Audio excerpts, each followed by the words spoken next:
Hey, fine, I gotcha.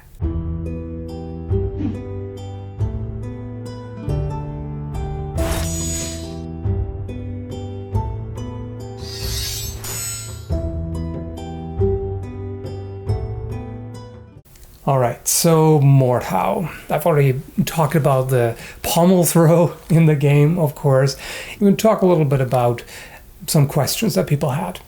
So first off, the name is based on a historical technique that I've also covered in a video, the Mordhau or Mordschlag, which is a German word meaning murder stroke or murder hew or something like that, which consists of using a sword apparently backwards, grabbing it by the blade and striking with a guard or pommel to be used against a full suit of plate armor, which is basically impervious to sword cuts, where the only thing you can do if a sword is all you have is either try to use blunt impact strikes or thrust into the gaps of the armor. Overall, based on the first impression, this looks a lot like Chivalry to me, except more polished, more complex gameplay mechanics.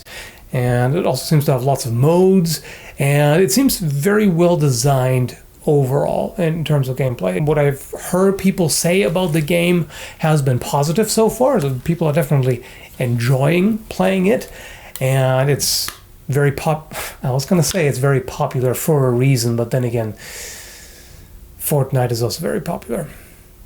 Okay, I'm not even an actual Fortnite hater, but I couldn't resist that quip. Anyway, so realism is of course something that people ask about. In terms of realism, this game is definitely higher up than a lot of other games. I would say it's more realistic than Chivalry, and a lot more realistic than many kind of generic medieval games, if you will. However, it's still historical fantasy. To place Mordhau on the scale, if you think about the difference between arcade-style racing games and racing simulators.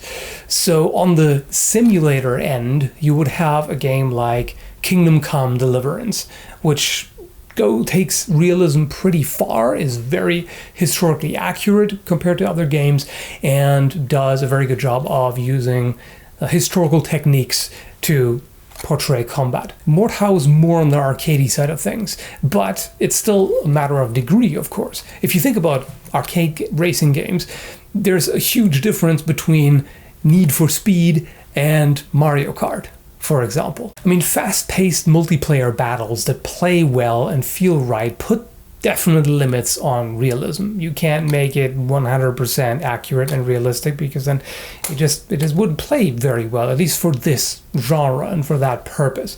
You know, for example, running while swinging in this sort of game always looks kind of stiff and awkward. For visual impression, you can check out my video If Sword Fighting Looked Like Mount and Blade, which will also be linked down below. So some of the more arcadey elements are, for example, that the horse seems to move more like an ATV than an animal.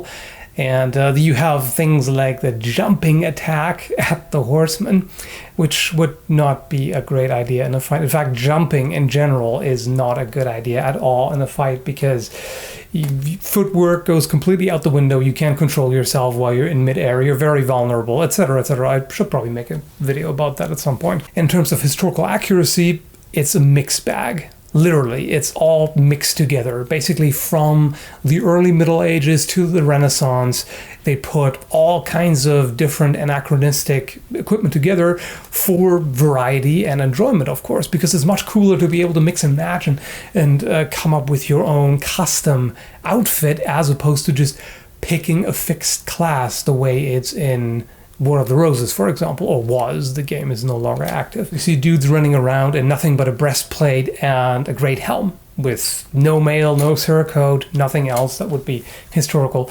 And even funnier, you can combine a kite shield with a rapier, which is not only one of the most anachronistic things you can do, but also a really, really strange combo. I don't think that would be super effective in real life, but it's fun in the game. And you've got to appreciate that the game is not taking itself too seriously.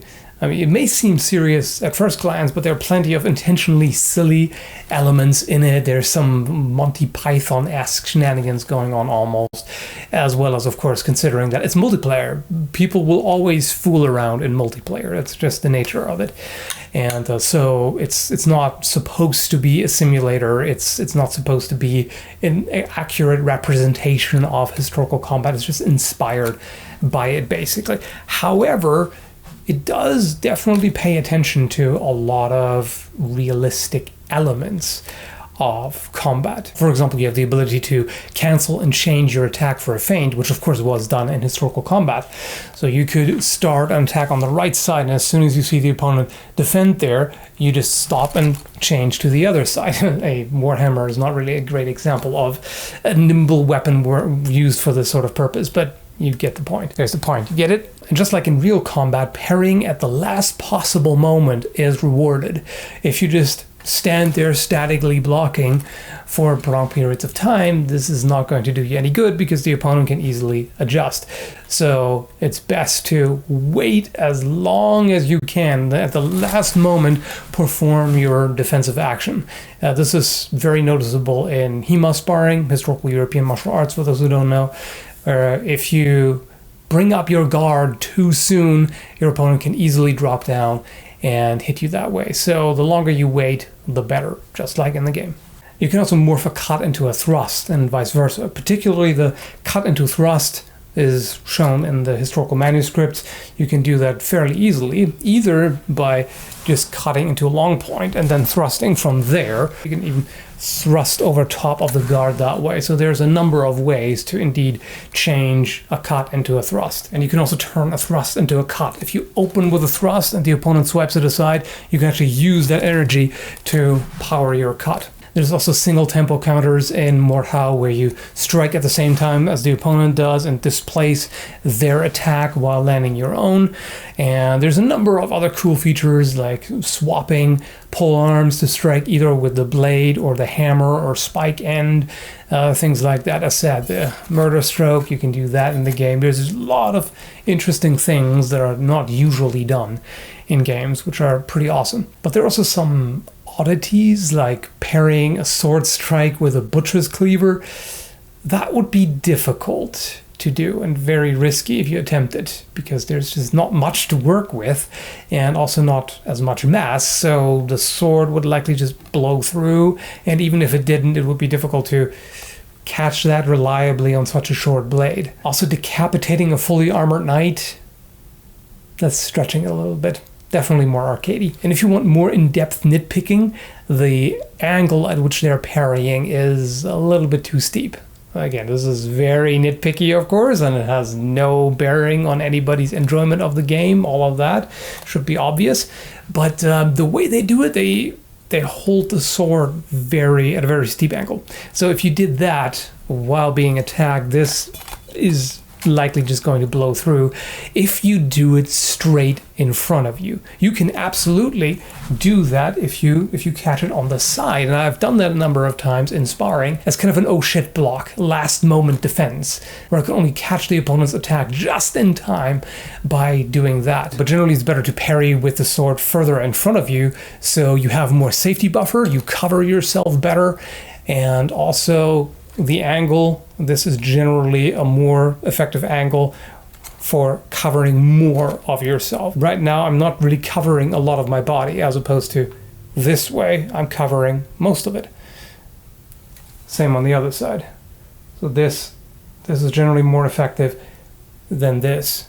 Oh, and finally, I almost forgot to mention the stamina system, where you can drop the weapon if you're out of stamina and try to parry, which is an excellent gameplay mechanic, of course, but it has something to it. I have seen people in HEMA sparring drop their sword, so it can happen. Not that common. It really, at least I have seen only rarely on a few occasions. Basically, if you get too exhausted to even have a proper grip on the sword, you have other problems. Then your footwork is also going to suffer, and your attacks, you basically at that point you can not even properly attack anymore. This is really more of a blunder than an exhaustion thing, I would say. If in the heat of the moment you just screw up and you relax your grip at the wrong time, or you slip, or something like that. It's really more of a fumble than exhaustion kind of thing. But in the game, it makes perfect sense. So overall, if I had the time, I would probably be playing the game right now. It seems very well designed. The feedback that I've seen from people is very positive, and I do definitely like what I see, even though it's multiplayer. And I'm generally more of a solitary curmudgeon, but I might even play multiplayer in this case. But yeah, it's not going to be an option until later this year, maybe. Maybe I can catch up eventually. But anyway, so I hope this satisfied your curiosity about what I think of the game. And maybe you learned a couple things or found it entertaining or what have you. Either way, thanks for watching. I hope you enjoyed it. Check out the links in the description down below. And have a good one, folks. Where's my pommel? Gotta end the video properly after all. Or rather, rightly.